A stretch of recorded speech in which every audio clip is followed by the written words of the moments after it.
Olá, pessoal, começando mais um podcast Pode Falar com a Elin Naim. Hoje a gente vai receber ela que é ginecologista, especialista em fertilização. A palavra certa em muitos casos não é nem esse, depois ela vai explicar um pouquinho pra gente. O nome dela é Joyce Barreto. Muito obrigado Eu que pelo agradeço. por estar aqui conosco. Eu sempre falo que aqui não dói, passa muito rápido, a pessoa nem percebe. A gente não tem roteiro, a gente é um bate-papo mesmo informal para estar levando informação. E Joyce, eu sempre começo falando um pouquinho. A Joyce é filha de quem? Se Joyce tem irmã, se é casada, se tem filho. Fala um pouquinho da cidadã Joyce antes da gente poder falar da doutora. Ah, bacana. Primeiro eu que agradeço, né, estar aqui, esse convite inesperado.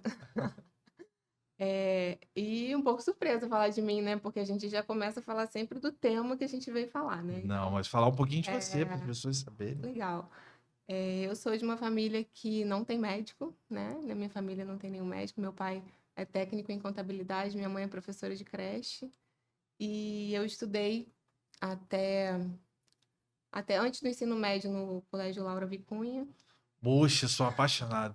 Na Não pelo época, Laura de Cunha, pelo pastelzinho do Laura. Eu sou conhecido como o menino do fazendo, pastel, fazendo o sabia? ladinho daquela padaria maravilhosa. Não, Tem as coquinhas. eu sou conhecido como o menino do pastel há 25 anos. Eu sou apaixonado pela padaria ali, pelas meninas, eu me Na dou super época que bem eu com elas. estudei, só tinha menina, né? Hoje em Ah, dia hoje em tem dia já tem menino. menino. E aí, Mas deixar claro, o pessoal de casa entender. Apaixonado pelas meninas são as atendentes da padaria, sim, tá, gente? sim. E eu tenho um carinho porque elas me viram crianças, muitas Criança, né? delas. E eu continuo até hoje e realmente os salgados são maravilhosos. Não, Então, não, a massa de lá é muito boa. estudou no Laura e depois Depois fui para Auxiliadora jogar vôlei, né? Para conseguir uma bolsa lá. E aí, jogadora de vôlei. porque as meninas na época saíam bastante do Laura para fazer o ensino normal na Auxiliadora.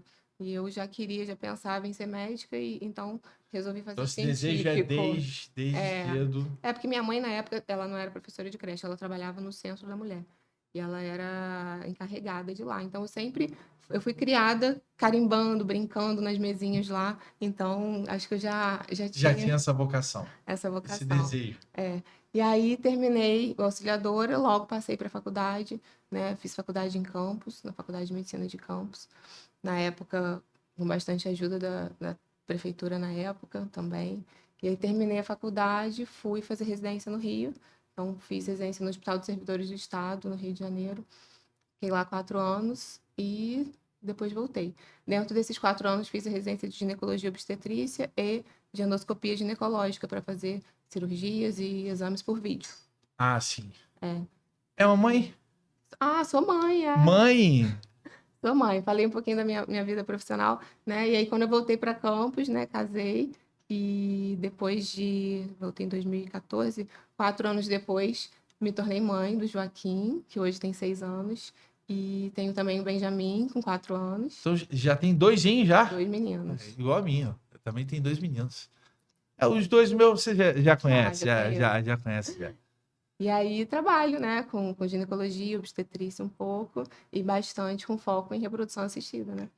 A gente está no mês de maio, mês das mães. Eu sou um eterno apaixonado. Infelizmente, minha mamãe não está mais aqui, está no céu, Aham. cuidando da gente lá de cima. Tem minha tia Leleca como se fosse uma segunda mãe. E é um mês, sem dúvida nenhuma, daquela que é o alicerce da família, daquela que é muitas e muitas das vezes tem que ser o centro das atenções, e realmente tem que ser o centro das atenções. E é um mês que a gente está tratando desse assunto do quanto eu acho que, eu não posso dizer 100%, né? Mas acho que 99% tem o sonho de ser mãe. Sim. Como eu, meu primeiro sonho sempre foi ser pai. Eu lembro da alegria que eu tive quando eu descobri que o Pietro ia vir. E mãe, acho que é um amor ainda mais surreal ainda do que ser pai. E aí a senhora hoje é especialista num tema onde fala exatamente, muitas das vezes, da dificuldade que essa mãe tem de não poder ser mãe. E aí a gente vai entrar no assunto que a gente quer muito entrar hoje, entender um pouco mais do avanço da medicina, entender um pouco mais de como essas mães que hoje querem ser mães, na verdade, essas mulheres que querem ser mães e por alguma dificuldade genética ou alguma dificuldade de saúde não conseguem. Explica pra gente, doutora, um pouquinho como funciona, usando os termos agora corretos, não sei se é fertilização, se não é, como que essa mãe hoje que está já fazendo tratamento, já tentando inúmeras vezes engravidar e não está conseguindo o que ela tem de recurso hoje para ela conseguir. Hoje em dia, na minha cabeça tem muito claro que a mulher que, primeiro, ela chega no consultório para buscar auxílio, né, na realização desse sonho da maternidade, esse primeiro passo de ir até o consultório já é um passo assim fundamental, porque muitas vezes elas guardam esse desejo muito tempo para dentro delas, né? E no casal, e não compartilham com tanta gente assim. Então, o primeiro passo de pedir ajuda, né? Já é o início. É um início assim fantástico, né? Alguns casais chegam ao consultório tentando 8 anos, já atendi casais tentando há 13 anos, né? Engravidar sem conseguir, né? Então, e outros não, né? Outros, acho que por mais informação, né? Hoje em dia a gente fala bastante sobre isso. Então, assim, os casais que já estão tentando há 1 ano, né? Com relações frequentes, né? A mulher que tem menos que 35 anos, né? 1 ano tentando já é suficiente para investigar. E a mulher que tem mais que 35 anos, que hoje em dia, de certa forma, é uma grande quantidade das mulheres que chegam ao consultório, 6 meses bastam para poder ela buscar ajuda. Então, essa preparação que acontece antes da mulher pedir ajuda, a meu ver, também é muito fundamental, porque é uma preparação também de amadurecimento, né? Porque é sofrida, mas é uma preparação de amadurecimento. Então, quando a mulher, o casal chega no consultório, a gente precisa investigar, precisa ouvir a história, porque a história muitas vezes traz informações que são fundamentais para a gente pensar no destrinchar daquele caso, no como que a gente vai investigar, né? O histórico da mulher, o histórico do homem também.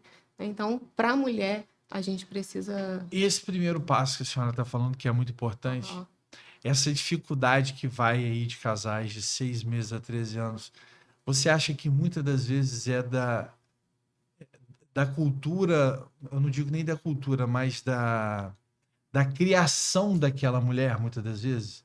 Às vezes você tem uma criação de uma família mais, vamos dizer assim, como é que eu posso usar o termo? Que não conversou tanto Que sobre não conversa fertilidade, tanto, tudo. que uma família meio que ultrapassada no ponto de vista. Eu estou tentando ver uma palavra para ser sutil, para não ser um pouco pesado, Eu mas acho que é desinformado, desinformado. Eu talvez. acho que talvez seja isso. Porque Ou então, assim, um excesso de perseverança, né? Porque a gente tem que ter, sim, perseverança, mas você acreditar que sempre vai acontecer e não acontece. E o tempo tá passando rápido, né? Então, isso assim, pode prejudicar na hora ou de. então a pessoa focou em outra coisa e realmente disse, tô tentando há 13 anos, mas tá liberada há 13 anos, mas de certa forma tentando mesmo, porque, poxa, você esperar 13 anos, Para 13 anos de realização sofrimento, de né? um Porque assim, sonho, não. porque todo Frustração. mês que a mulher menstrua é, é um sofrimento pontual para ela, não, é um luto de uma coisa que não aconteceu. Então, E assim, aquilo faz um mal, né? Porque aquilo vai é juntando, né? sofrido demais. Por isso que eu digo assim, aquele passo de buscar ajuda já é né? Vou dar o pontapé inicial, vou pedir ajuda, vou marcar uma consulta. Hoje chegou aquela determinada paciente ou aquele determinado casal, que nem sempre é o casal que vai, né? Mas que deveria ser, né? Às vezes vai as mulheres, porque também atendo muitos casais em que os homens trabalham embarcados. Então, E assim, aí esse é eles um acabam outro não fator que também dificulta um pouco a sincronia, né, dos ciclos desse menstruais, mas atendimento também a presença dele para entender um pouco de para todo o entender processo. também. E hoje a paciente foi ao consultório, pediu ajuda, que é esse primeiro passo importantíssimo que você está Eu dizendo. estava até falando no meu Instagram esses dias que, assim, quando a paciente vem de uma ginecologista já com uma investigação inicial feita, para mim é muito bom.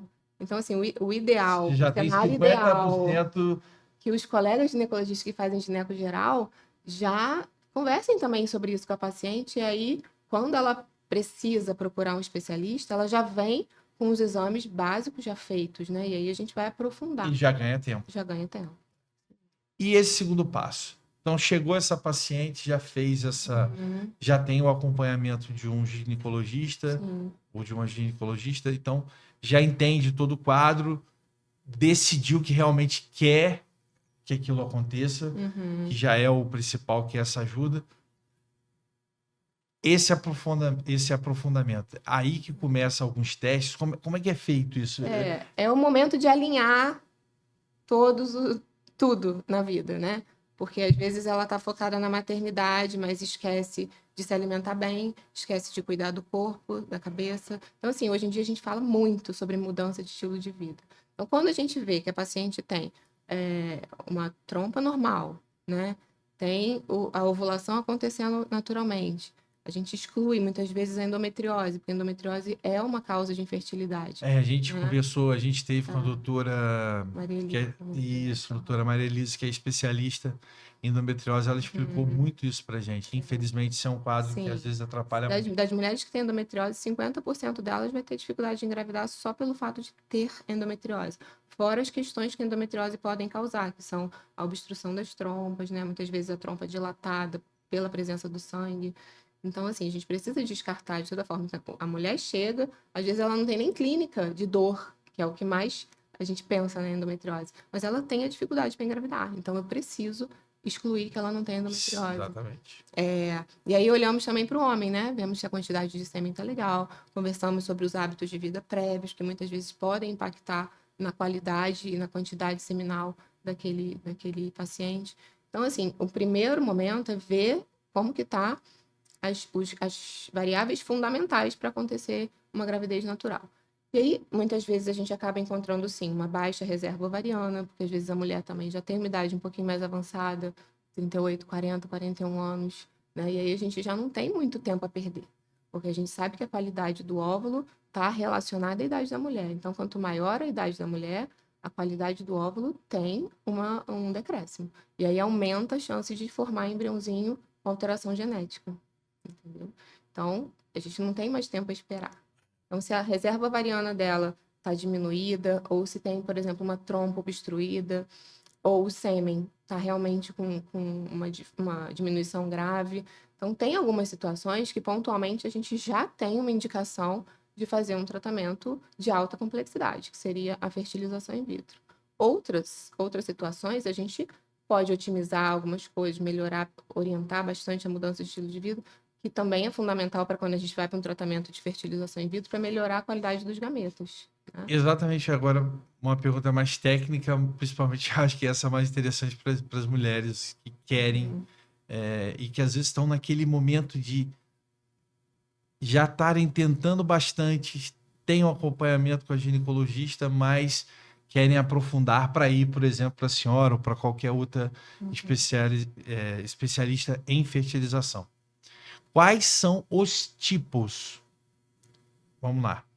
A especialista ela pode entender de uma maneira geral como aquela mulher, como aquele casal está tratando, dar alguns indicamentos, algumas ajudas para que isso aconteça sem que haja fertilização. Sim.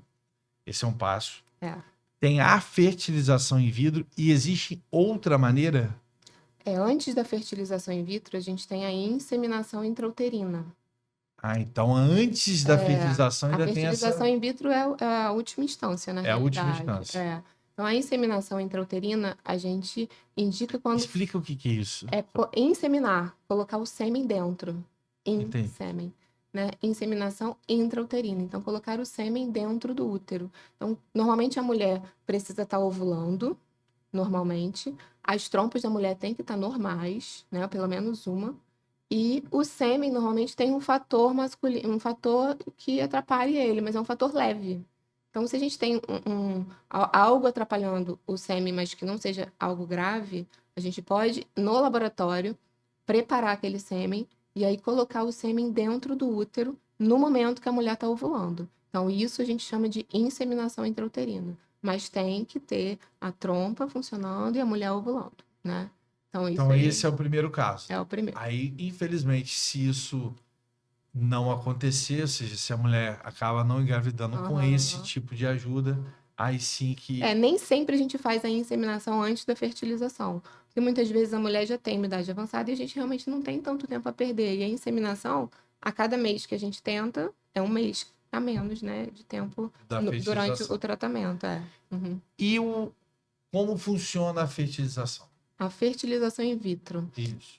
Normalmente estimulamos o ovário da mulher com uma medicação, né, injetável, que a gente chama de gonadotrofinas.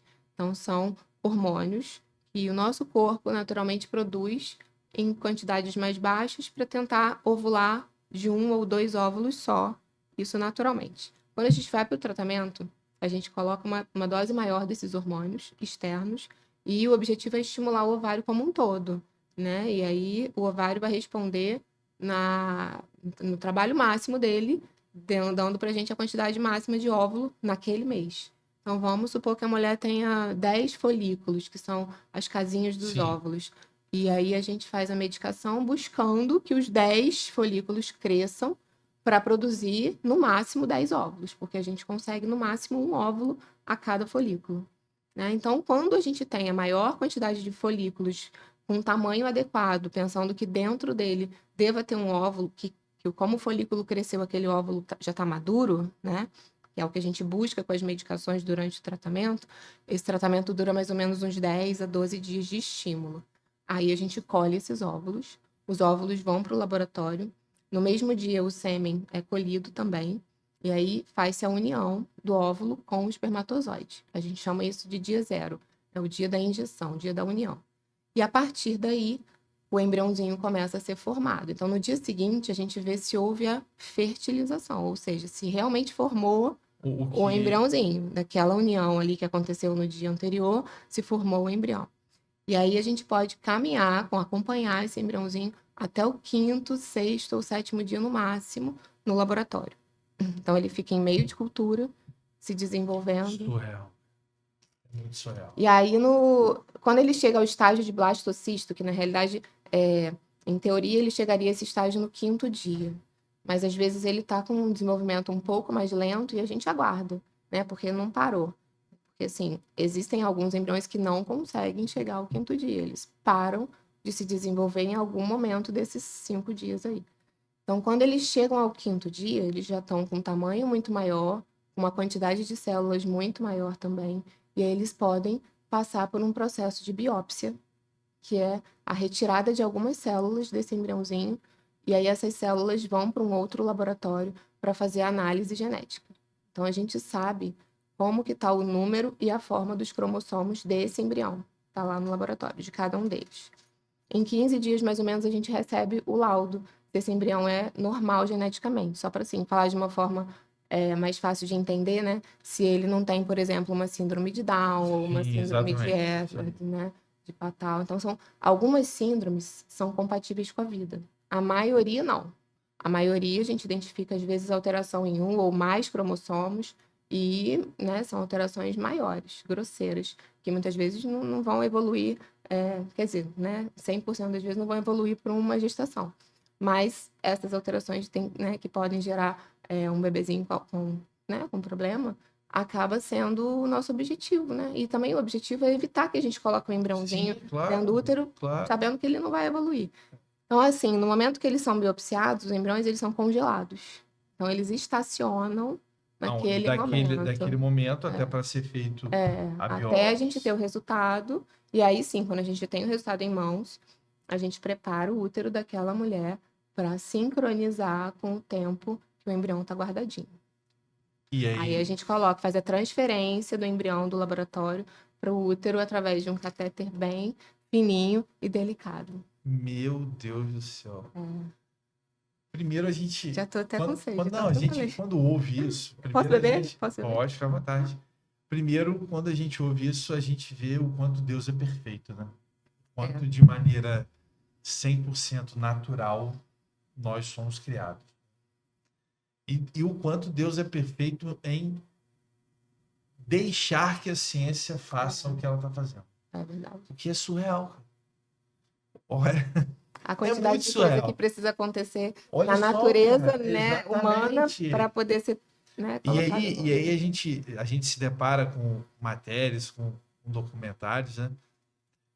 Onde falam de, poxa, o avanço hoje da tecnologia, da inteligência artificial, e a gente não para perceber que a gente está aqui e se uma válvula do coração aqui parar, tudo isso que está aqui acabou, e o quanto é perfeito o corpo humano, né? O quanto Deus ele foi perfeito e o quanto ele ainda se mantém perfeito, fazendo com que a medicina faça essa história surreal, porque isso é surreal Eu comecei de entender. recentemente a dar uma relembrada no início da fisiologia, que a gente estuda a fisiologia da célula na faculdade, né? Ah, E hoje eu estou muito focada, assim, em também saber, ver se a gente consegue melhorar a qualidade do óvulo e do espermatozoide, que tem a ver com a nossa alimentação. ah. Então, é um outro foco, mas que a gente...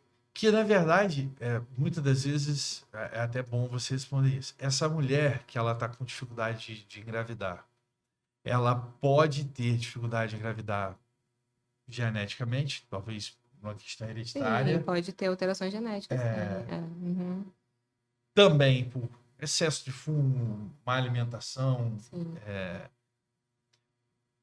A gente ouve muito, acredito não ser tabu, a senhora vai confirmar que é a senhora que é especialista. Quantidade de anabolizante, talvez, que ou o homem ou a mulher possa estar. Você vai para uma mulher, às vezes, de 35 anos, que ela toma anabolizante e o parceiro toma anabolizante desde os 20, 21. Ou seja, você tem 15 anos de hormônio alterado. Isso também pode afetar? Pode. Na mulher, lógico que depende muito da dose, né? Mas na mulher, a tendência é que se ela parar, que o eixo dela, né, volte Volte ao normal. ao normal. No homem, às vezes, o dano pode ser irreversível, né? É pior. Normalmente sim. No caso, então, da mulher, não tem nada Não 100%, dá pra mas gente garantir. nos casos, isso deve ser Mas evitado de qualquer maneira. sem Isso é dúvida nenhuma, independente. fisiológico não é, né? É. Mas quando ela usa, enquanto ela tá usando também hormônio, ela fica com o sistema reprodutor bloqueado, né? Então, Parado. ela tem que parar um determinado E tempo aí para que volte ao o tempo normal. para voltar, a gente não tem como garantir. Mas que a tendência é que volte. Doutora, hoje, depois de fazer isso, deve ser um prazer absurdo, né? Quando acho que a senhora consegue, né, junto com toda a equipe, mas lógico, isso pilotado pela senhora, fazer com que aquela fertilização É uma alegria. aconteça e ver aquela criança nascer deve ser algo surreal, A né? gente costuma dizer que o tratamento ele é dividido em vários degraus, né? Porque tem o degrau de conseguir óvulo, né? Porque isso às vezes é bastante difícil também. Tem o degrau de formar embrião, depois se o embrião é normal, às vezes a gente não consegue embrião normal, né? E aí precisa voltar para o início, fazer tudo de novo. E depois colocar o embriãozinho lá dentro, torcendo muito para dar certo, às vezes não implanta, e a gente tem que investigar qual a causa para não estar implantando. Mas quando dá certo é muita alegria. E eu acho também, eu falo isso muito aqui, né? Já Aham, entrevistei vários psicólogos aqui. sim. Dos quase 100 programas, acredito que pelo menos de 4 a 5 psicólogos a gente já entrevistou aqui.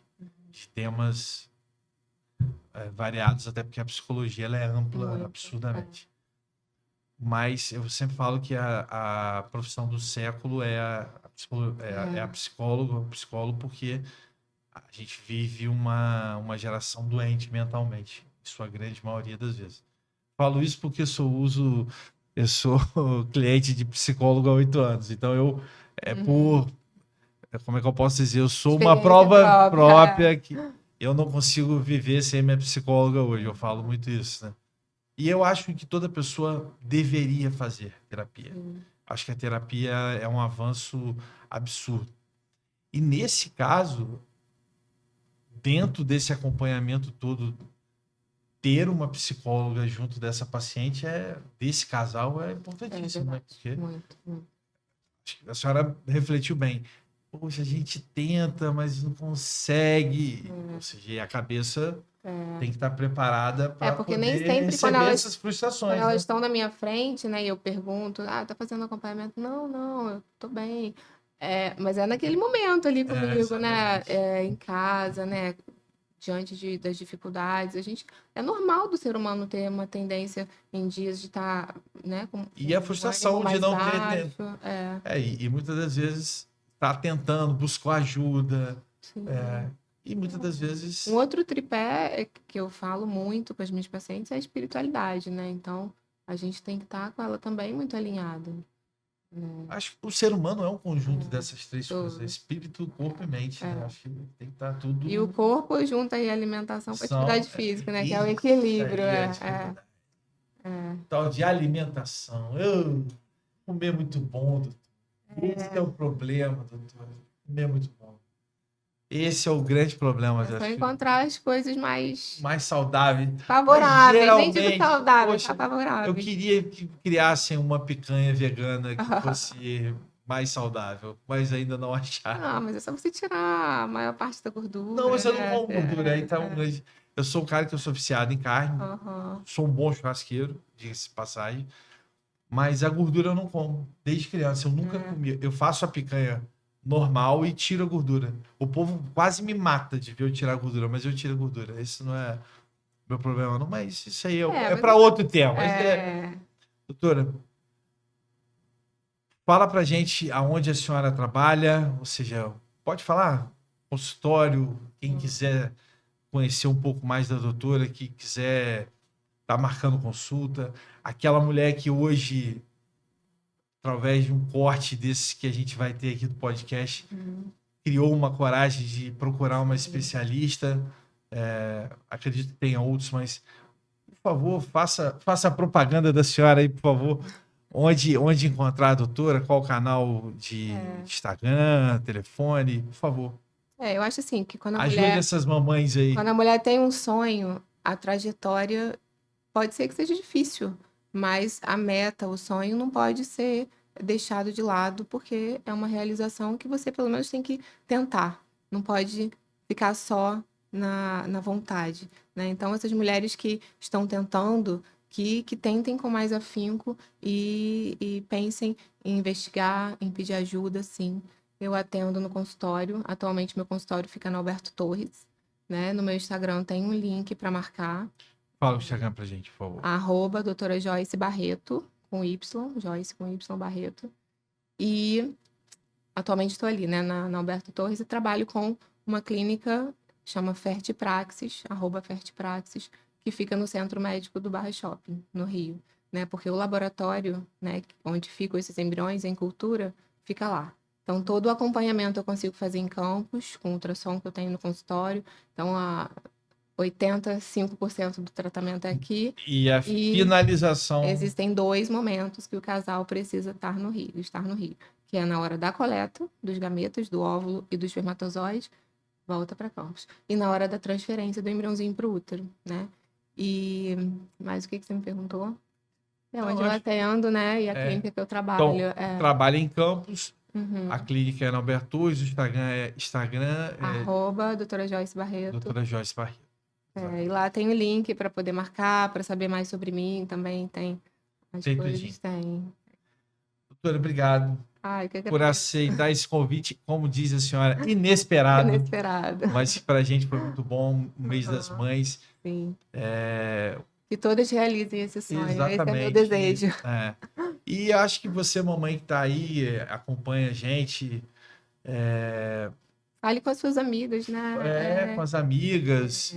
E encorajem elas. E eu acho que você, mamãe, a gente tá num mês muito, muito bacana, né? Acho que honrar pai e mãe é algo que deveria ser normal, que hoje em dia a gente vê, infelizmente, uma educação não tão bacana, né?